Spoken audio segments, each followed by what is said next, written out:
उदालगुरियाव बीटीसी सरकारनि रुपनाथ ब्रह्म सोलोंथाइ बान्था राननाय हाबाफारि। उदालगुरि जिल्लानि सिङाव टप 10 मासि उथ्रिसारनो हानाय फरायसाफोरखौ बरायनाय हाबाफारि लादों। थांनाय समफोराव हाग्रामा महिलारि दैदेननाय बीटीसी सरकारा मेट्रिक आरो गोजौसिन गेजेरारि फरायसालिनि जोबथा आनजादाव टप 10 मासि मोननो हानाय फरायसाफोरखौ बरायना लानायनि खोथा होनाय बायदियै दिनै उदालगुरि जिल्लानि सिङाव थानाय 100निबो बांसिन फरायसाफोरखौ उदालगुरि सहरनि बिखायाव थानाय बिष्णु राभा ख्रिस्टि संघ नब्लाङाव रुपनाथ ब्रह्म सोलोंथाइ बान्था राननाय हाबाफारि लादों।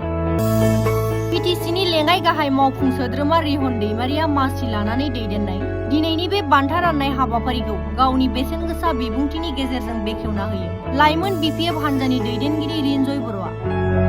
बे बरायनाय हाबाफारियाव बीटीसीनि मावफुं सोद्रोमा प्रेस मुसाहारि, मावफुं सोद्रोमा लोमस्राव दैमारि, बीटीसीनि बुंथिगिरि त्रिदीप दैमारि, एमसीएलए पलटुक, एमसीएलए श्याम सुन्दि आरो बीपीएफ हान्जानि गोजौ थाखोनि दैदेनगिरिफोरनि बाहागो लानायखौबो दिनैनि सानाव नुनो मोननाय जायो। बेराफारसे मख'नो गोनांदि फरायसाफोरनि जाफुंसार जानायनि आन्दोआव फोरोंगिरिफोरनि बिहोमाया गोनांथार बिथिंखौ नोजोर बोनानै हाबाफारियाव बाहागो लानाय फोरोंगिरिफोरखौबो बरायनाय नुनो मोनो।